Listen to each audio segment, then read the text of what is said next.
guys, this is Brandon from ironbrandon.com. Thank you so much for joining me today as it is August the 18th, 2010, 11 days until the 2010 Ironman Louisville. This is my daily countdown, almost daily countdown video diary thingy. Click on over to ironbrandon.com, check out all the past videos, check out all the future videos, check out all the podcast episodes with interviews with people such as Matt Reed, Craig Alexander, Crowy, you know that guy, Christopher McDougall, the author of Born to Run, and many, many more. Check out all those episodes with interviews and stuff like that. I hope you enjoy them. If you want to give me some feedback, please do by clicking the contact me link up at the top of the page.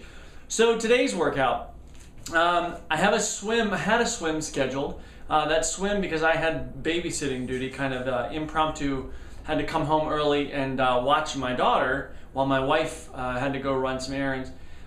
So I had to come home and watch the baby. Therefore, was not able to swim this afternoon. I will be swimming tomorrow, Thursday, in lieu of that. But my run this evening was actually a really good run. It was to run for 1 hour, a little warm-up, so 10 minutes warm-up, and then run for 1 hour at about 20 beats per minute under zone 5 heart rate. Now my zone 5 heart rate begins at about 175. Excuse me. And so that means I have to keep my heart rate around 155, which I did for the large majority of the run, and it felt good. I don't know the data yet because the computer which syncs up to my Garmin 405 when I use the Garmin 405 is actually in my daughter's nursery, and so I cannot wake her up to sync it up.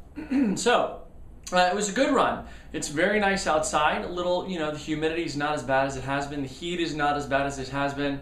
I got out, started the warm-up, felt fine, and everything basically clicked on the run.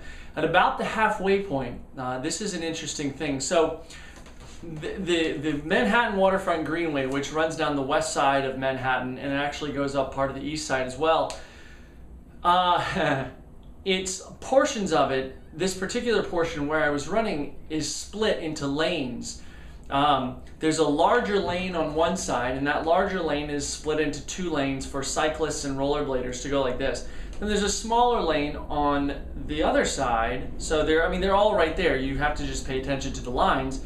And that lane is for pedestrians only. Now the way you can tell these things is that every probably 150, probably every 200 feet on the cyclist and rollerblader lanes, there's a little picture. It's about 6 foot high picture, 6 or 7 foot high picture of a rollerblader and a cyclist. And then on the pedestrian lanes, it says PED only, okay? Pedestrians only. These are 3 foot high letters. Now, as I was running back in the pedestrian lane, this cyclist I noticed coming toward me, and he's coming at me. There was plenty of light before anyone thinks that was the case. There's plenty of light. He's coming toward me, and I noticed that he's not getting into the cycling lanes.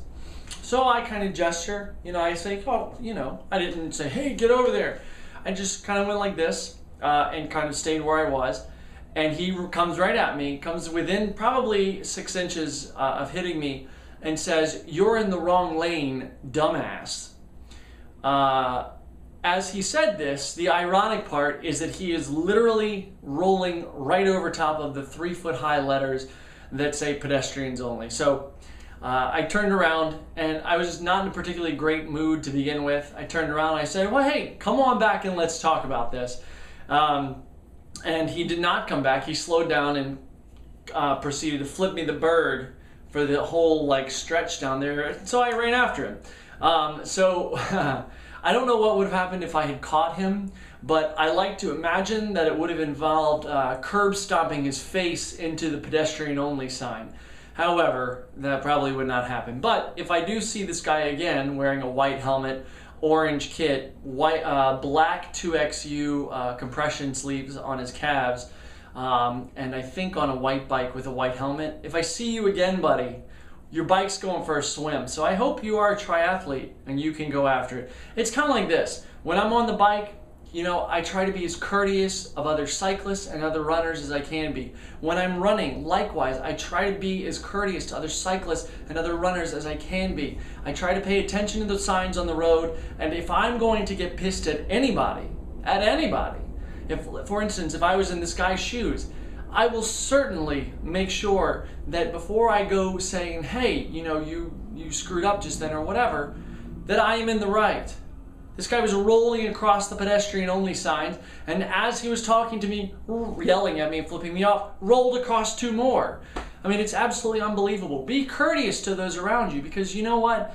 If somebody like me is in a bad mood and you flip me off and you don't manage to pull away fast enough, it's not going to be pretty for anyone involved. So let's, no one wants to do that. Everyone's out there to have a good time and have a great workout. So look, don't be a dick. I mean, it's as simple as that. But seriously, guy in the orange kit with the white helmet, I think the white bike, black 2XU compression sleeves. If I see you again, we're going to have a talk, because I'll stop you. This next time I see you riding in the running lane, I really, really hope I do. I'm going to block your progress, sir, and we're going to have a chat. And then, if I'm wrong at that time, feel free to call me. Hell, I'll come on here, make a video, and call myself a dumbass. But I digress. So that chunk of me running after him probably destroyed a couple minutes of my heart rate being 20 beats below. I was probably in zone 5 and running about a 5:30 mile, give or take, at that point. The better part of judgment and all that kind of thing is restraint, and I understand that. So I obviously didn't catch him because he's a coward and rode away. And so I turned around and started heading back. Almost ran into a skunk. That was nice. Big skunk. This is Manhattan, by the way. New York City. The New York City. Almost ran into a skunk. Interesting. And ran the rest of the way back. Felt good. Felt fine.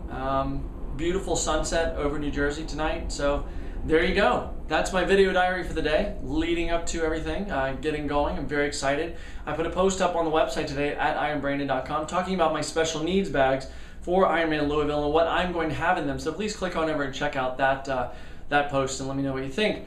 Anyway, this has been 11 days to go to Ironman Louisville 2010. Today is August 18th, 2010. Thank you guys so much for joining me. If you'd like to get in contact with me about any of the videos you've seen here, either leave a comment here on YouTube or go to ironbrandon.com. Click the contact me link right up at the top of the page and let me know what you think. Give me a shout out. Tell me what you want me to talk about. I'd be glad to get into more of the information about my preparation for the race itself. So let me know. If you'd like to follow me on Twitter, twitter.com/ironbrandon. Please do. It's a great community of runners, swimmers, cyclists, triathletes, and athletes in general. So please click on over to twitter.com/ironbrandon. Let me know what you think. Say, hey, tell me you're out there and all that kind of stuff. Thank you guys so much for watching. I will talk to you tomorrow. Now get out there, get your body moving, and keep putting one foot in front of the other.